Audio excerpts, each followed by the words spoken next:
Baruch Hu should help us get healthy. Amen. So I want to move on from to talk about today a different leader of Shevet Yehuda. We have three more leaders to cover before we get to Megillas Rus. In order, they're going to be Kolev ben Yefuna, a giant, as we'll find out. Following him, Osniel, who's the first of the Shoftim. Also a tremendous giant that we'll find out. He's hardly known by most people. Morning, Alvin. You'll see his godless. And next week we'll talk about Achan. Okay, Achan doesn't measure up to be a gadol, but he is. I thought I would just throw him in because his is a very interesting story. Okay, so I want to start with Kolev. The first place we come across Kolev, obviously, is in the whole story in Bereshis. Oh, by the way, I was told that if you can upload the Mara Makomos, you could upload while I'm doing the share. First I finally learned how to download. I don't know how to upload yet, but I was told by the office that the source sheets are now, if you go onto the website, the shul website, TorahOrBoca.org, you click on Learn and you click on my name, you'll be able to get the handouts that I'm having. If not, if you can't do that, I am in Sefer Bamidbar, Pasha Shalach, okay, the story of the Meraglim, the very famous story of the Meraglim, the 10 spies, 12 spies, whatever they were. I don't want to go through the whole story because this is not about the spies. I only want to focus on Kolev ben Yefuna from Mate Yehuda, who was, what his roles in the whole incident was, okay, and how what he did determined his greatness, etc. So let's go on, okay? So let's start by Daber Hashem Moshe Lemor, handout number 1, Shlach, okay? All right, I'll just do this very quickly because I want to focus on Kolev and not on the spy story itself. Shlach l'cha noshim v'yasur eretz Canaan. Go out and send spies. Shlach l'cha, the key word being l'cha. Moshe Rabbeinu, there was, Hashem did not need these spies. Apparently, somehow, Bnei Yisrael needed to have spies somehow to be reassured that they were going to a proper place. So Shlach l'cha, for your benefit, you want to do it. Yasur eretz Canaan, Shani no Selim Bnei Yisrael. You can follow along in the English. I'm just going to read the Hebrew. Robert. Why don't we refer to them as Meraglim anywhere? Very good. Okay. I don't know the answer to that. I knew it at one time, but I forgot it. I didn't look up the answer because I'm not really interested in the Meraglim at all, okay? I promise I will have an answer for you at the end of the week, okay? Okay. Says, Shalach l'cha noshim yasuru es eretz Canaan. Bob is correct. They don't refer to Meragel. They refer to Yasuru es eretz Canaan. They should spy out the land of Canaan. Shani no Selim Bnei Yisrael. Ish echad b'matei avosaf tishlochu kol nosi bohem. And here the word nosi is not to be understood as that these were the Nesiim. These were not the same people who brought the Kabbanos that we spoke about last week, but these were prominent people. Moshe Rabbeinu did not want to send the Nesiim out because he didn't know how long this spy mission would last, and he needed the Nesiim for administrative purposes to deal, with the affairs of each of the tribes. So he didn't want to send out the Nesiim, but he sent out, he'll say, Kulam Anoshim. There were prominent people he sent out. Roshei Beis Yisrael Hamor. They were prominent people recognized as heads of leaders of Bnei Yisrael. And then it goes through a whole list of who these spies were. You'll take a look at sentence number 6, Lamate Yehuda. Lamate Yehuda, he sends out Kolev ben Yefuna. He sends out Kolev ben Yefuna. Okay? The only tribe missing from all of this, which will be important later when we learn, is Mate Levi. Levi did not send out any sort of a spy. Why? Why Levi? No spies. because, no, not so much confidence, but Levi wasn't going to get a chelek. Remember, Levi was not going to get a chelek. Levi was going to have their own particular cities. All right. Lamate Ephraim, Hoshea Benun, right? And out of historical context, not in order, says that Moshe called by Yikba Moshe Hoshea Benun Yehoshua. He gave him an extra name, an extra yud he put into his name so that Kadosh Baruch Hu saw in advance that there will be problems, and this would give him some protection against the spies. So if I was Bob Bromberg, I would particularly be asking a question now, why didn't he give Kalev an extra name? Or why didn't he change Kalev's name? Why Yehoshua only got changed but not Kalev? Or why not any of the other spies? So we'll come to that. Huh? Joshua was a predecessor, helper of Moshe. He had a different status. They had a different status, okay? So we'll soon see, okay, that Kalev, I think, was... I think Kalev went to the Marat HaMachpelah to Yes, that's later. Yes, Kalev went to the Marat HaMachpelah, but why did he have to do that? Why did he have to do that? because of the Meraglim, the Chet HaMeraglim. Yeah, yes, but why did he have to do that? So we'll work it into how that answers the question of why Hashem didn't give him an extra lay or change his name. Okay? Okay, you're right. All right. Leo Kimmel, good morning. Vayikro, okay. Vayishlach osam Moshe l'Soras Eretz Canaan. Okay, we know the whole story. And he goes out, and in a different year, maybe next year, I plan to do a whole winter on Moshe and the path to leadership, Moshe's leadership abilities. He sends him out with a mission, which, according to myself, is somewhat flawed because the mission statement is not very, very clear. He sends him out and he gives him choices. Okay,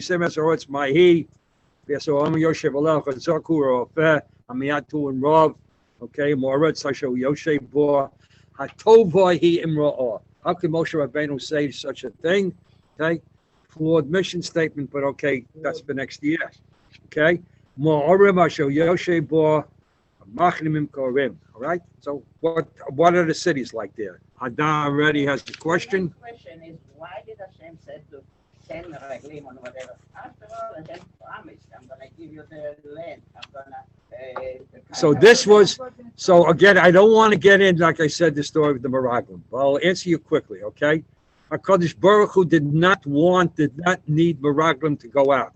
That's why he said to Moshe, Shalach L'cho, for your benefit, okay? I told you you're getting the land, just like you say. I told you, Tovo Eretz Miod, it's a good land, but apparently there was something in the nature of the people that, you're selling them something, you're giving them something, but they have to look it over before they buy it. We don't see that the people demanded it or asked for it. We want to go. I'm telling you, Shalach L'cha, if you read Rashi, if you read the Meforshim, if you read Chazal, they're all bothered by the word L'cha, Shalach L'cha, okay? There was a tremendous desire upon the part of the Bnei Yisrael to see what exactly are we getting, right? There was a lack of emunah there, and we'll see that lack of... That's right, because God promised them. Correct. So we'll see also when the spies came back, the whole report when they came back was based on a lack of emunah that God was going to give them the land and they were going to be able to successfully conquer it. But I don't want to get into the spies.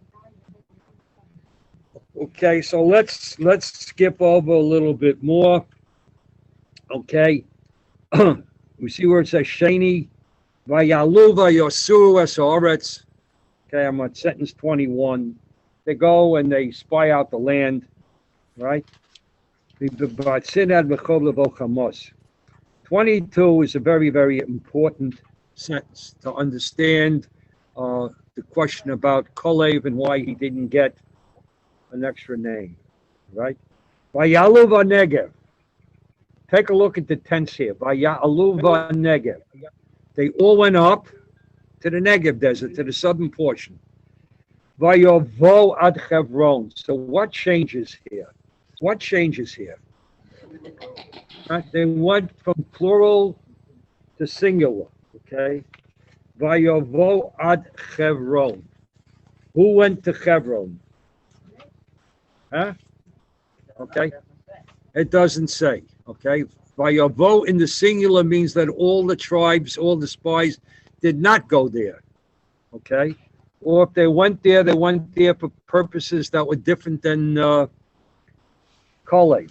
I asked you the question Vayavo in the singular means that Kalev himself realized at this point who he had thrown his lot in with. That this mission, Chazal, okay? And we'll know how it's Kalev by the end of this year. You will all realize that it had to be Kalev, all right? But why doesn't the text say that? I don't know. When you meet the writer of the text, ask him why he left so much out, okay? Ask him. All right? So, where did Kalev go? Kalev went to the Mioras HaMachpelah to daven. He davened. What did he daven for? What did he pray for? He realized at that point already, that these spies that he was keeping company with, that this mission would turn out no good. He realized where this thing was going, that there would be a very, very negative report that would be returned, okay? And since he didn't have the protection that Yehoshua had, which says Hashem gave him an extra yud, Kalev had to figure out that he had to do something about it to be able to get away from what the spies were doing, to be able to separate himself from their influence, okay? Why did Kalev go to Hebron in the first place? An ancient Jewish tradition explains that he went to Hebron to visit the kever of Abraham and Sarah. He went there to pray, to seek God's heart for the children of Israel regarding this promised land. Okay, so why would he go?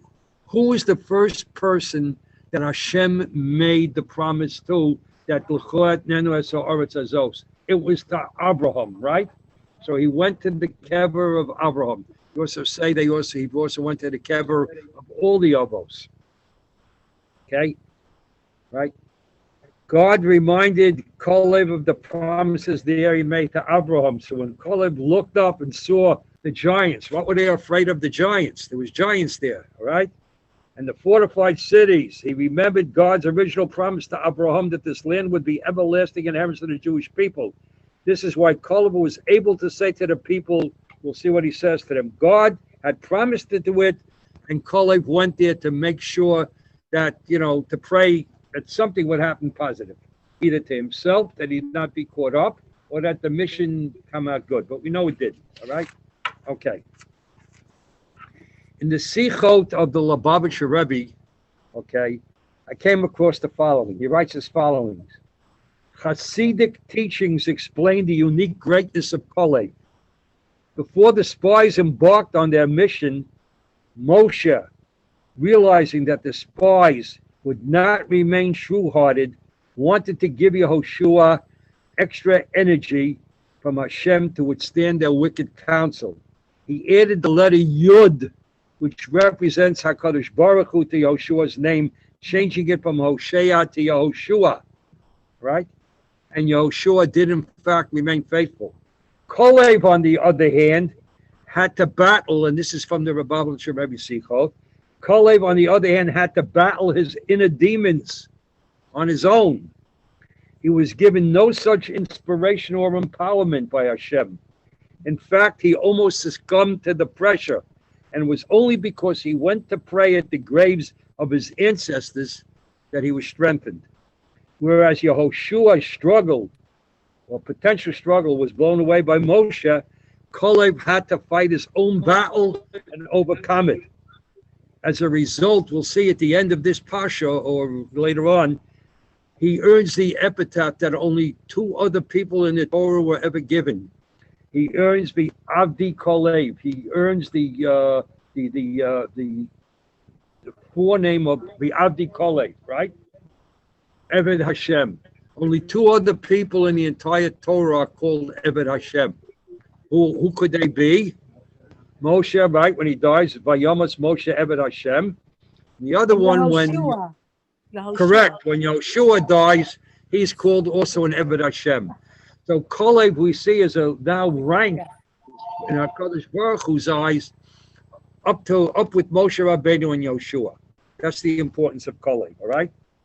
Okay. Later on, I mentioned one of the things that the spies were afraid of. They were afraid of Yelidehu Anok Ro'inu Sham. They saw giants there. I'm going to deal with the giant question later on when we talk about Kalev. All right? You'll see on your handouts, there's a very iconic picture when artists portray what the spies were, what they looked like, what they did. And they always portray the story of the spies with two, not knocking, but with carrying a whole bunch of grapes on their shoulders.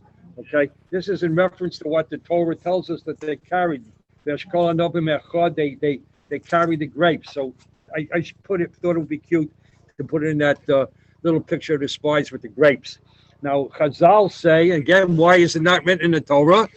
This again is Chazal say, Chazal say that the grapes didn't want to be picked up. They didn't want to leave Eretz Yisrael. So when the spies tried to pick up the grapes, it didn't help. So the only two people that could pick up the grapes, they were A, because they were so heavy, or B, because, was Kalev and Yehoshua. So the two spies that are iconically pictured in that, by all the artists in that drawing of the spies represent Kalev and Yehoshua. All right, let's move on.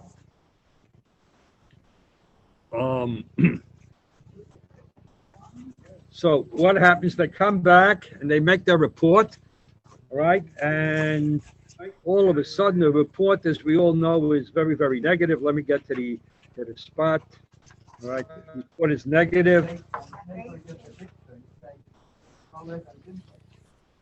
Was it Kalev and Pinchas? I meant Yehoshua. Made a mistake. Thank you, Sam. Okay, did I say Kalev? Yeah, I made a mistake. Okay. Thank you for pointing that out. Make sure Schiffer makes some extra kugel for you. All right. What was the mistake? The mistake is in the handouts in the drawing. I said it was Kalev and Pinchas. It should really be Kalev and Yehoshua, right? Right. So the Anoshim Asher Olu Imam on sentence 31. Amru lo nuchal alo salawam. We can't go up. We can't do that. The people are just too strong for us. Vayotziu dibas haaretz asher toru oso, and they speak lashon hara on Eretz about Eretz Yisrael. They give a negative report. They say haaretz asher obanu v'lo asuro so Eretz ocheles yoshvei. It's a land that eats devours their people. It's not a healthy place to live. It's infested with disease or whatever it might be, or the land can't bring forth enough crops. All right? And everybody that we saw there were men of great stature. This is not midos, good midos. There's midos statue. Okay? We saw giants there. We saw the descendants of giants, right? Where did we first come? Of course, the giants in the time of way back after the Mabul. Who in the Nephilim? Nimrod, the Nephilim. Okay. The Shomerino spin in the Nephilim. Vanehine ve'einenu kacha govim v'chein hoyinu b'eineihem. We seemed like grasshoppers in their eyes. Okay. And so we okay. Now this here is a major mistake, obviously, that the Meraglim make, okay? It's one thing, okay, to bring a report, but to see how do they know how these Anokim, these alleged Anokim, how do they know what they thought, what the Anokim thought that they seemed like? We seem like grasshoppers in their eyes. How did they know that? How did they know what the giants thought? They're putting their own feelings on. Okay, so what they did was obviously they brought their own feelings and their own prejudices towards this report. They know how normal people are, and So Ada, I'll ask you a very simple question, okay? Why did the spies do what they have to do? I mean, why did they do what they have to do? Why did they What was their problem with coming back with a good report? Why did they have to come back with a bad report? And obviously the report was a bad report. It was a negative report. What was in their minds? Well, obviously they were frightened if those people were much taller and bigger than them. So that must, So they lacked the Muna, right? But what was in their minds? See, because Kalev knew right from the front, that up from the beginning, that this was not going to be a good report. They were afraid. So everything, they were afraid. They were afraid. And so everything. that What were they said afraid of, was Cherna? negative. What were they afraid of? They were afraid they were not going to be able to win. So Chazal give several Of course, reasons they had no why. idea, so Okay, to maybe just to understand the spies a little bit, and then we'll move on to Kalev. They lacked Chazal- confidence. They lacked confidence in themselves. They They lacked Why would they lack confidence in themselves? They were leaders. Okay, all right. So Chazal, are very, very troubled because we say Kulam Anoshim Roshei Bnei Yisrael Hema. These were leaders. These were tremendous chachamim. These were the leaders of tribes. And how couldn't they come back with that? So there are some Chazal that say what was happening to Bnei Yisrael in the Midbar. Bnei Yisrael in the Midbar lived a very, very spiritual life. They could spend their entire life learning and doing little nothing else. They didn't have to work for a living. The Mon came down from the heaven. HaKadosh Baruch Hu was calling Moshe every day. The Mishkan was right next to them. They lived in the Midbar. They lived probably a very, very high spiritual life. Everything that they needed physically was taken care of, and they were able to devote their entire day to Torah and to spiritual pursuits. They were afraid, some Chazal say, that when they went into Eretz Yisrael, everything would change. Everything would change. They'd lose their No, no, spirituality. We know that the Mon stopped. They would have to now go out and work for a living. They knew that the Ananei HaKavod, where they could look up and see Hashem every day, would no longer be present to protect them. why, how did they know? How did they know? They realized it. All right. The Mon was only going to fall in the Midbar. Okay, but then an air cover. The Ananei HaKavod was only good for the Midbar. Okay. They knew that Moshe Rabbeinu couldn't go in with them, so that they were going to lose their spiritual leader. All right. Oh, I should say it. They knew it. Life would change drastically for them. They would now lose some of the level of spirituality. They would have to devote their time to making a living, to working. They couldn't learn Torah all day. Okay, so that's one reason. There's another reason I came across in Chazal.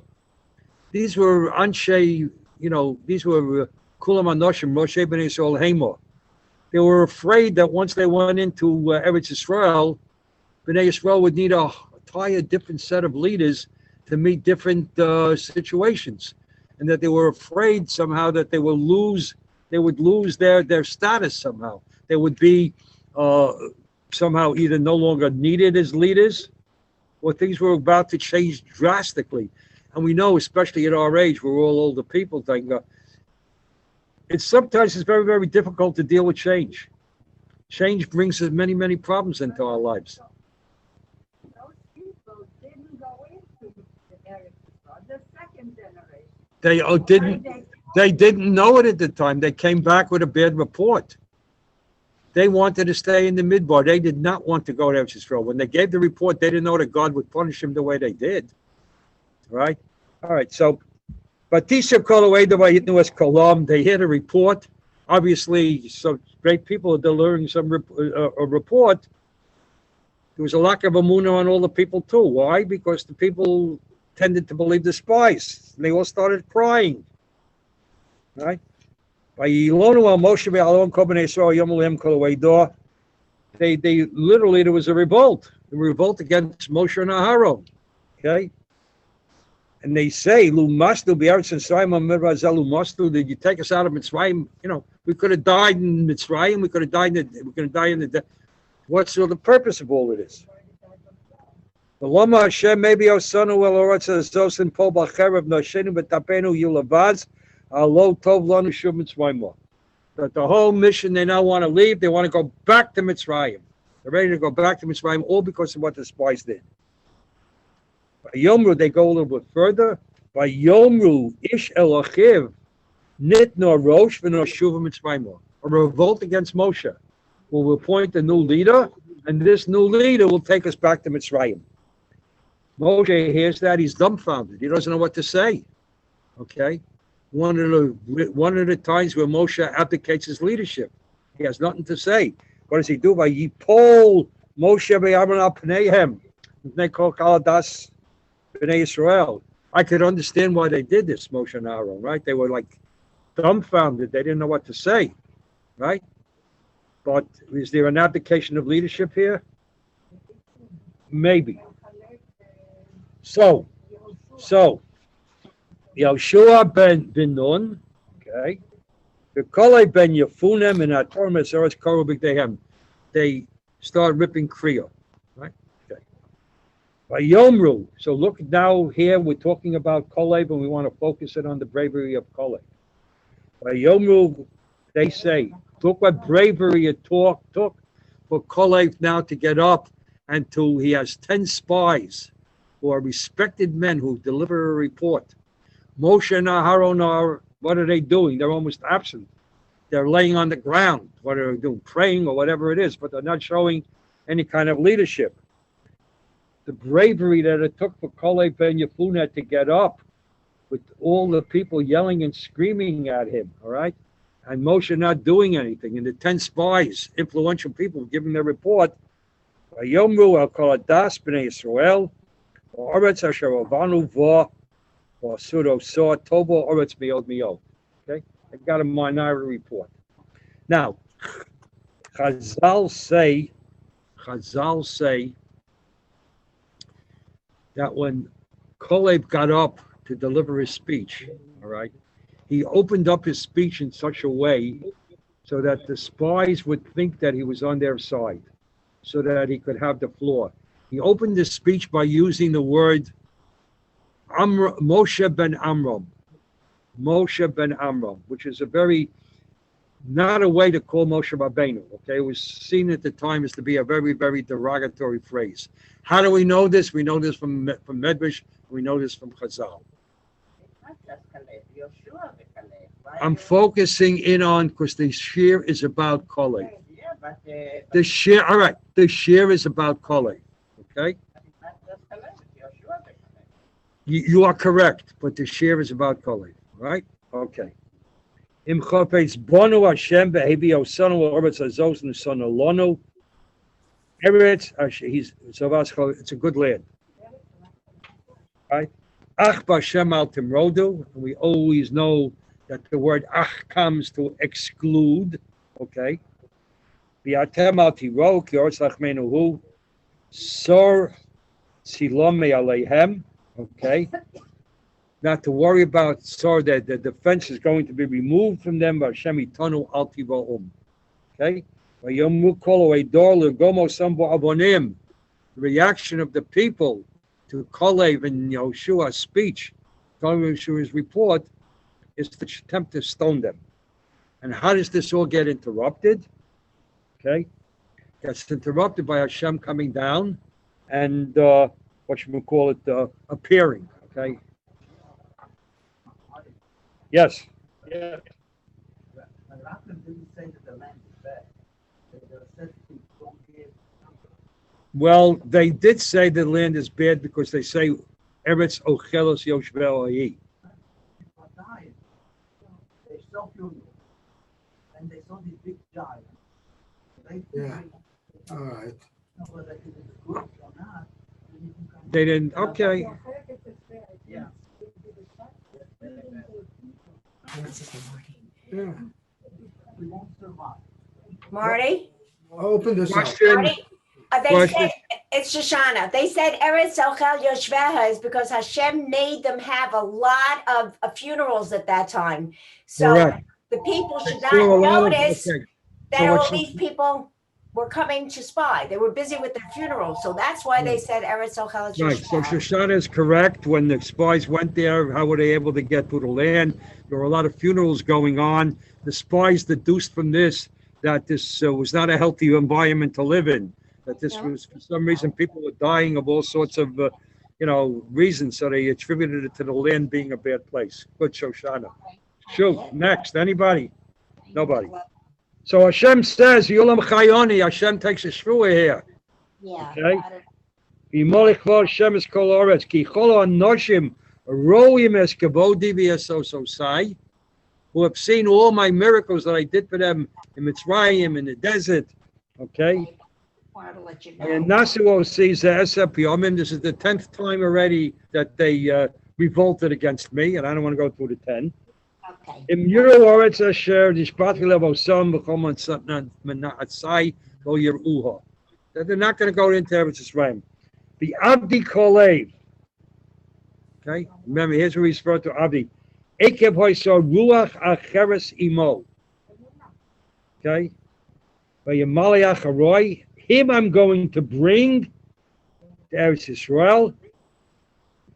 Okay, and he's going to inherit it, right? So we have Kolev, outstanding. We have another repetition of the story. You take a look at your handout number 4, right? Number 4, what does it say? Veshma Hashem es kol devrechem. Okay, Im yira ish bo anosh mo'ela hador razeh. Moshe here is recounting in Sefer Devarim, near the end of his life, the history. So he's repeating the spy story. Okay. Asher nishbati lehem to losi kolev ben Yefuna hu yirena. And here's an interesting thing: below etain es ha'oretz asher dorach ba ulevonov. He will get the particular land asher dorach ba. What is asher dorach ba? That he walked on physically. What is Moshe Rabbeinu promising him here? What is Moshe Rabbeinu promising him here? He's promising him Hebron. This was the place that, why did I say it was important to know that Kolev went to Hebron to pray? Because we're soon going to see in the future handouts that Kolev is going to get a special Yerusha. He is going to get Hebron. Not only that, we are at the Arabs. Okay? Then at the Arabs, not just Okay. it's only far, but it's the Arabs. So we see that Kolev from all the spies had 2 special merits. One, he would see the land. Okay. And 2, not only would he see the land, he would inherit the land. Okay. So these are the 2 promises that Hashem kept for him. All right. Let's go.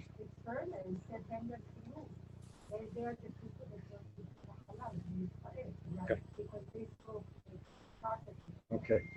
Moving on. Let's move on now.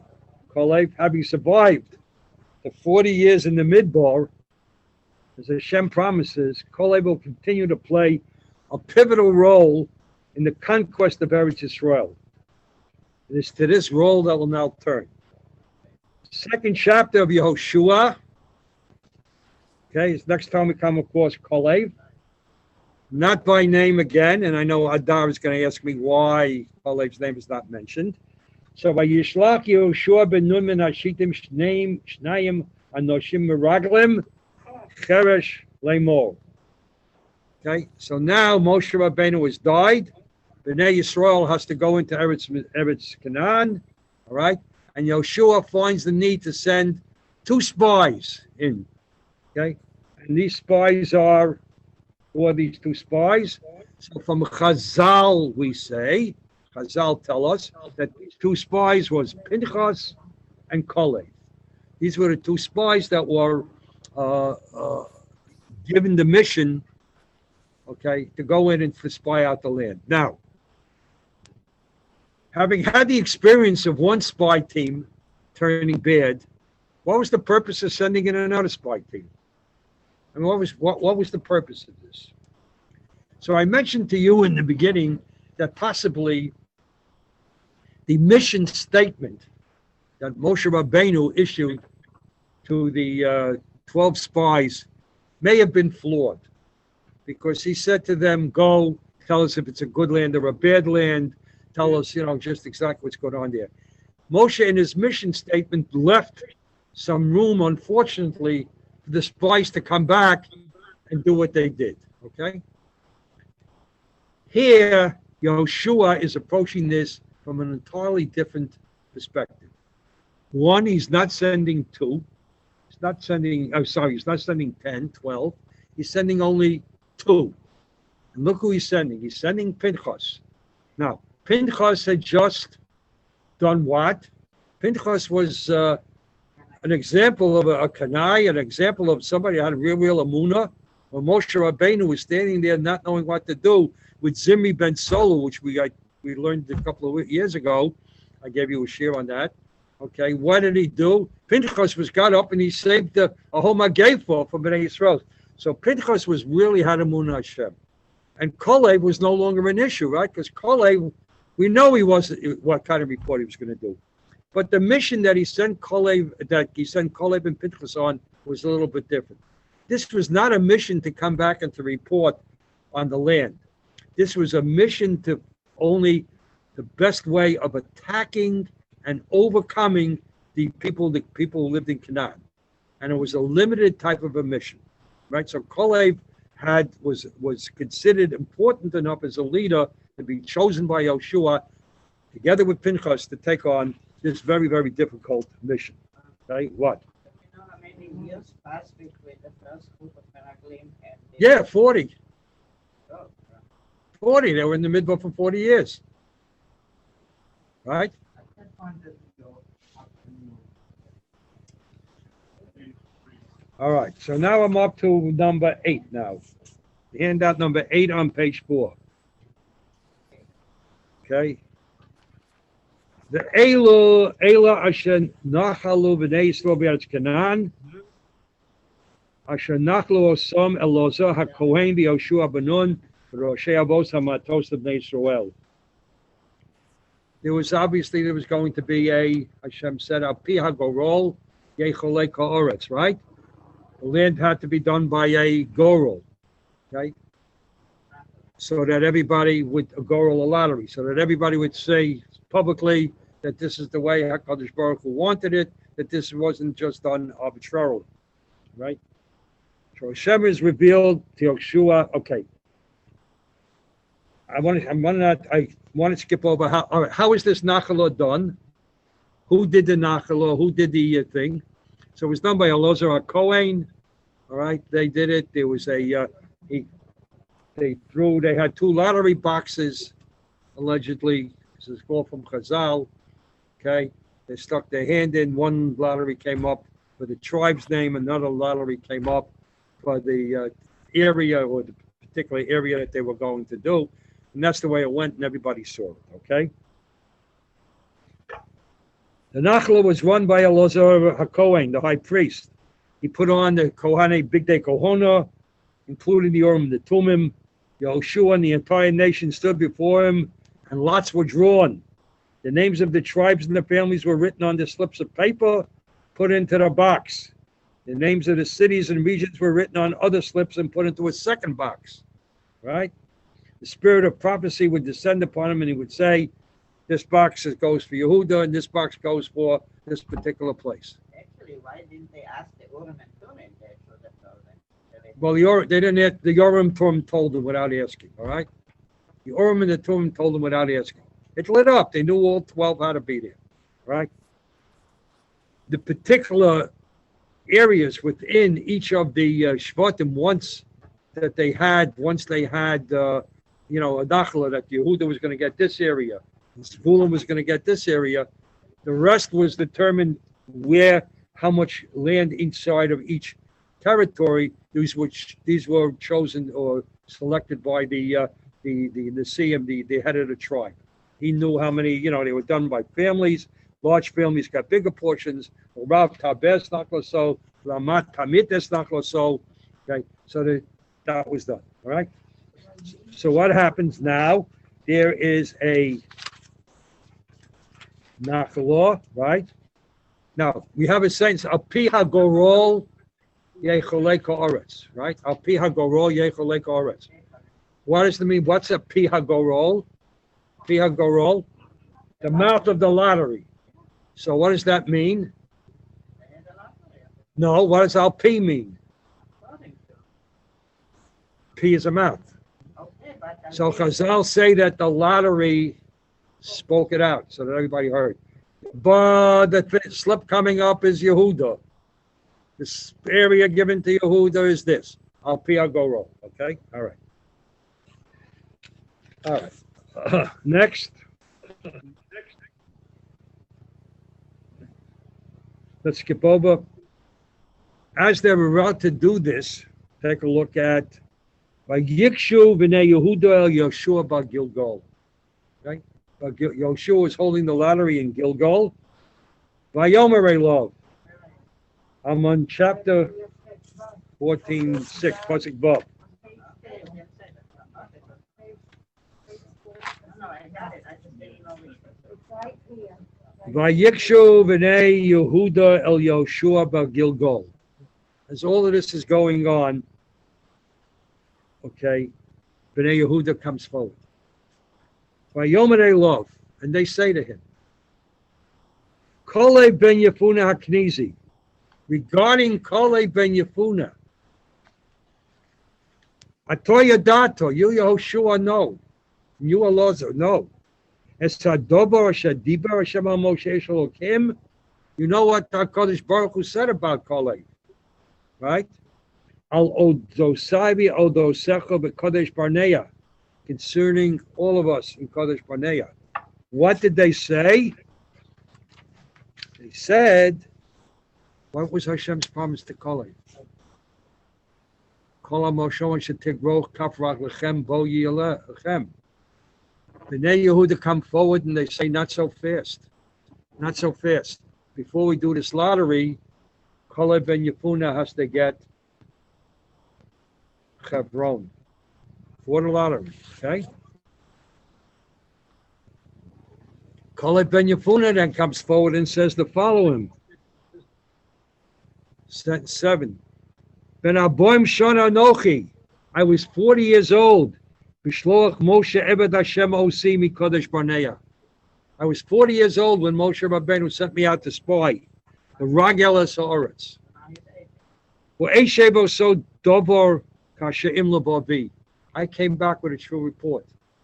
Va'achaya sha'olu imi himsivis lev ha'om. The spies that were with me, himsivis lev ha'om, they turned away. Yeah. V'nochi milesi acharei Hashem Elokai. But I was true. Vayishava Moshe bayomu lemor. Moshe swore on that particular day. Imlo ha'aretz asher docha raglecha bo l'chosi el nachlo v'lenecha ad olam ki milesa achmer Hashem Elokai. Moshe says, "Kol hamokom asher tigrov kafra lechem bo lechem yiyeh." Here is Kole ben Yefuna coming forward and reminding Yehoshua, Elazar HaKohen, and all Bnei Yisrael of the promise that Moshe made to him that he would get Hebron. Yes, but you cannot say Kol HaMakom Hashem Lechem. After all, He was wait referring, for the whole haaretz. I understand, but he was referring particularly to Hebron, all right? V'ato, yineach yesi Hashem osi kasher diber zeh aboy milchomei shonim. Hashem has let me live another 45 years. So he's 85, right? Right? Me'oz diber Hashem es hadover hazeh el Moshe. From the time, it's 45 years since Moshe, since this promise. I'm now 85 years old. Right? I'm 85 years old. Odenu hayom chazak. I am still very, very strong. I still have all my powers. Kasher b'yom shloach osi Moshe.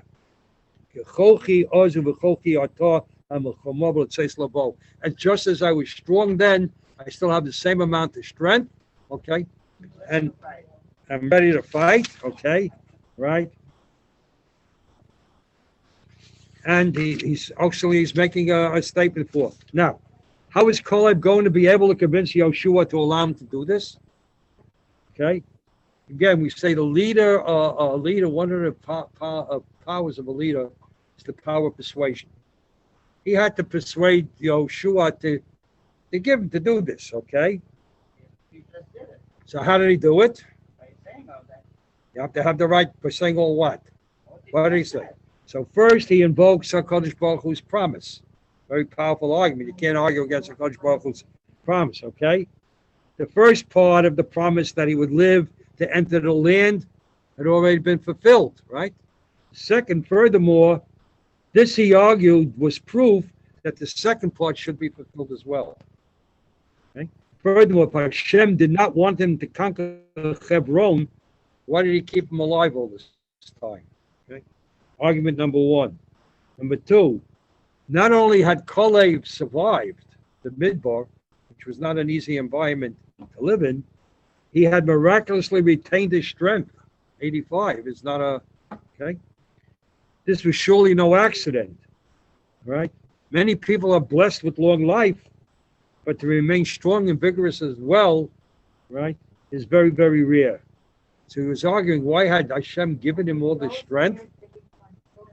Why is Hashem giving him all the strength? Okay? Not so that he could sit back and let other men conquer various portions of Canaan. Okay, his miraculous strength alone was proof that he was destined for still greater conquest. Okay? Kalev compared his strength at 85 to his strength at 40, and his strength at 40 to his strength at 85. Right?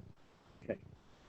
So, Yatad, he says, number 12, Tanoli Esahara Zeh Diber Hashem Bayomahu. He wants Hebron.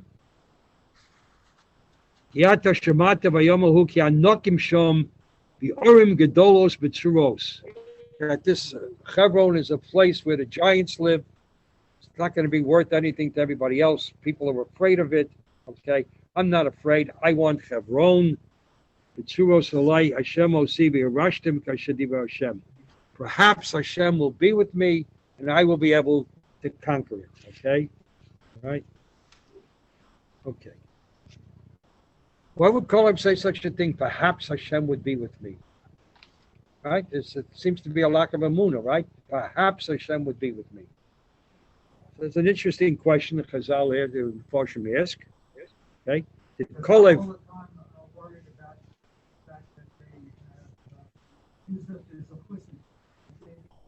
Bingo. Okay? Bob says because it's tzaddik, you know, people are allotted only a certain amount of chusim, certain amount of rewards. And Kalev was afraid, you know, he wasn't doubting Hashem, but he was afraid that possibly all the rewards, you know, Hashem had paid him back with a long life, and that was going to be his reward. So he had run out of chusim. Okay? Did Kalev have any doubt that Hashem would fulfill his promise? The word perhaps seems to be a lack of faith, but that was certainly not Kalev's intention. No one had stronger faith than he. It was rather an expression of his own humility and recognition of his own imperfection. Even the most righteous of men can never make a definite statement taking for granted that HaKadosh Baruch Hu will help them.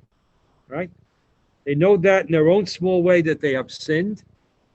Perhaps they are no longer worthy of the promise that Hashem may once have given them.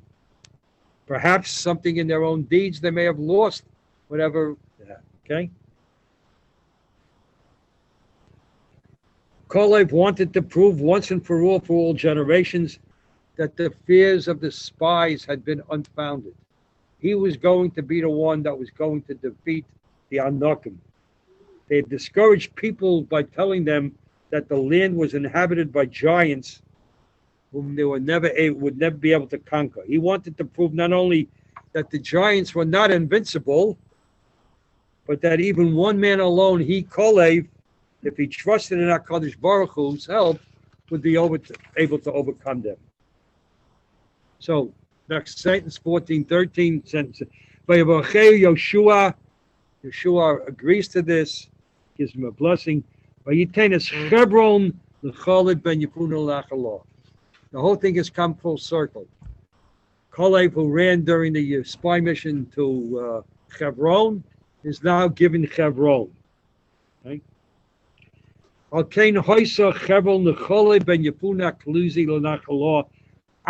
hazeh. Ad hayom hazeh means what, really? Who wrote the Sefer? The Sefer was written by Shmuel. So Ad Hayom Hazeh means until the time of Shmuel when he wrote it. Okay. Okay. Al Kain Hoiso Lechevron Lecholi Ben Yefuna Knisi Lenachlo Ad Hayom Hazeh Yana Shemilei Achavei Hashem Elokei Yisrael. Now, Kolev, I didn't introduce Kolev to you. Who exactly was Kolev? I want to talk about his name Yefuna.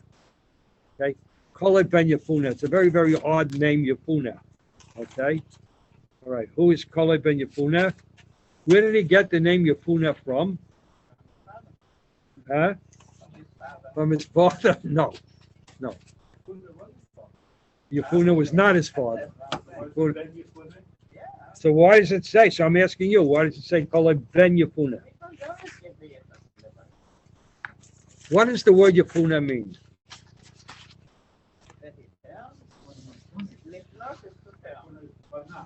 Pana. What do you do? What does it mean?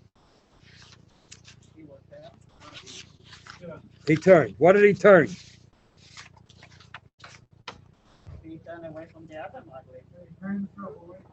Okay. So Kolev, okay. Kolev's father was Chetzron. Chetzron. Okay.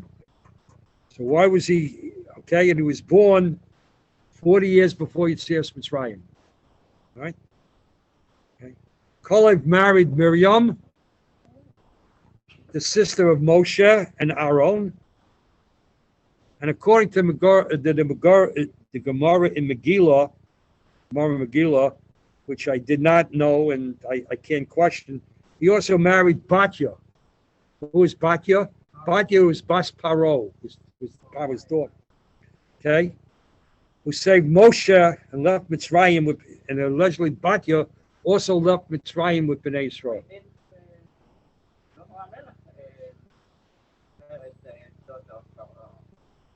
That was a different Paro later on. Okay? Okay. Why was Kolev then? Why is he called Kolev Ben Yefuna? Okay, we say he turned away. It's a nickname given to him later because he turned away from the sinful intentions of the other spies. Okay? Right, okay. All right, so now let's go. Okay, okay. Shmilach Hashem Yisrael. The moment's finished. Gotta wrap it up in 7 minutes. Shem Chevron Lefonim Kiryas Arba. The name of Hebron before Kolev was there was Kiryas Arba. Right. Right. Adam HaGadol Anokim Hu Oretz Shkotem Elchamo. Okay. Because Kiryas Arba was one of the four. The Kirya is a town of Arba. Allegedly, it was 4 giants that lived there. Okay. Right. And Shkotem Elchamo, and the land was quiet from war. They were all afraid to take on the giants. Okay. Also, city of 4, not only the land of the 4 giants, it's 4 Gedolim are buried there. Abraham, Yitzchak, Yaakov, and Adam. Right? 4. Right? 4 Imahot. Buried there. So it's Kiryas Arba. Okay? All right. All right. Hebron was also 4. Okay. Also, Kiryas Arba is also refers to, remember early in Bereshit, the First World War, when Abraham has to save Lot. There were 4 kings that went out. They went out from Hebron. So also it was Kiryas Arba, because this was the home of those 4 kings that went to war with the 5 kings where Lot got captured. All right? So that's... Huh? Chava allegedly was buried there too. Yeah. Those were the 4 Sarah, Rivka, and Leah, and Chava. So there's 4 and 4. All right. All right. So this is now taken out of context. There's a whole argument when this took place. The answer is that there's no chronological order between Yoshua and Shoftim. So we left off with it was a Gorol. He interrupted the Gorol Kolev, right? But he had Gorol Amate b'nei Yehuda Mishpachosam Guladom. So the Gorol is now had. Kolev has his, has his piece in Hebron, and now the lottery starts. So just as the primacy of Yehuda, of course, when the names of all the 12 Shvatim come up, chapter 15, sentence 1 tells us, Vayagoro Lamata Yehuda. Yehuda is the first name of the tribes that come up to the Goro, right? Right. And then it goes through a whole thing which we'll skip over. I want to skip down to sentence 15. Sorry. 13. Ulcholei ben Yefune nosan chelek b'soch b'nei Yehuda api Hashem Yoshua es Kiryas Arba avi Anoki Hebron. So the Torah repeats again in Shoftim that he got Hebron. Yoresh. No, he got Hebron. He got Hebron. That's all he got. It's a big area. That's all he got. Okay. And Mata Yehuda somehow worked out that they got all the land surrounding him, so that he was not isolated himself in the Hebron. Right? Yoresh Misham Kolev Shalosha b'nei Anak. So Kolev here puts an end to the entire reasoning of the spies that they saw the giants there, that we couldn't defeat them. Kolev by himself, not by himself, but with Hashem's help, defeats all the tribes. He kills off the giants. Right? Yoresh Misham Kolev Shlosha b'nei Anak, Sheshai v'Yasachimon v'Yastalmai Yelidei Anak. So that was the godless of Kolev. Warrior, Amuna, able to convince Yoshua to give him the Nachala. He had all the attributes of leadership. Okay. And afterwards, when we come into Shoftim, Kolev will become the Nasi of Yehuda. Right?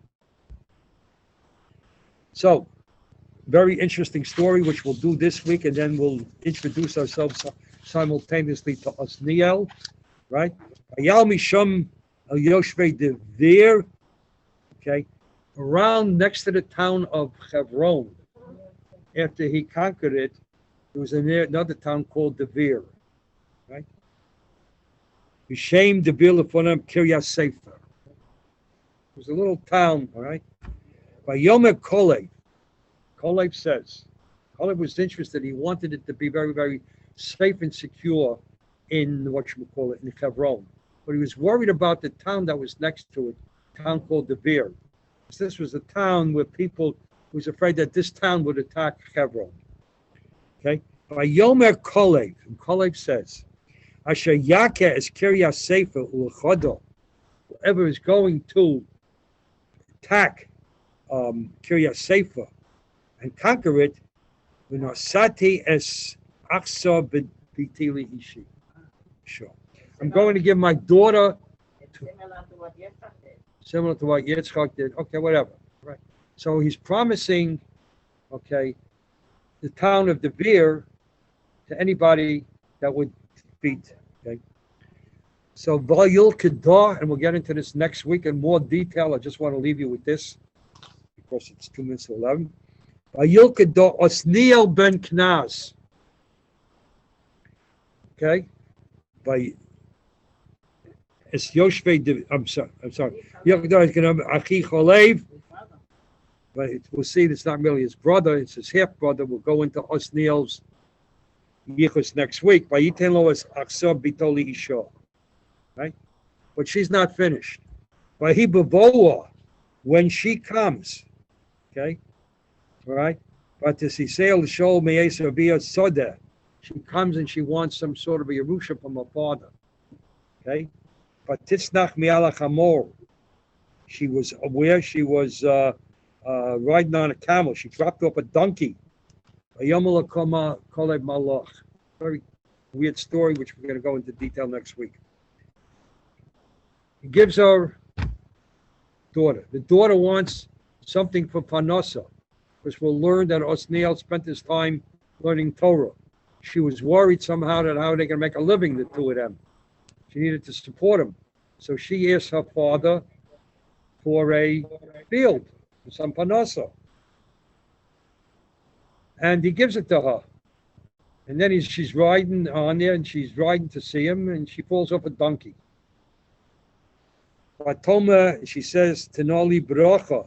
I want to need a bracha. Not only is it enough to get the fields, but I want your bracha. Right? Ki Eretz HaNegev Nesatani. You gave me the Eretz HaNegev. Negev is what?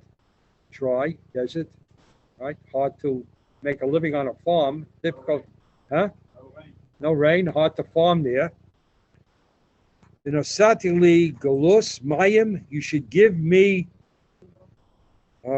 springs of water. Vayiten lo es gulos alios, vi es gulos tachtios. He gave her upper springs and lower springs.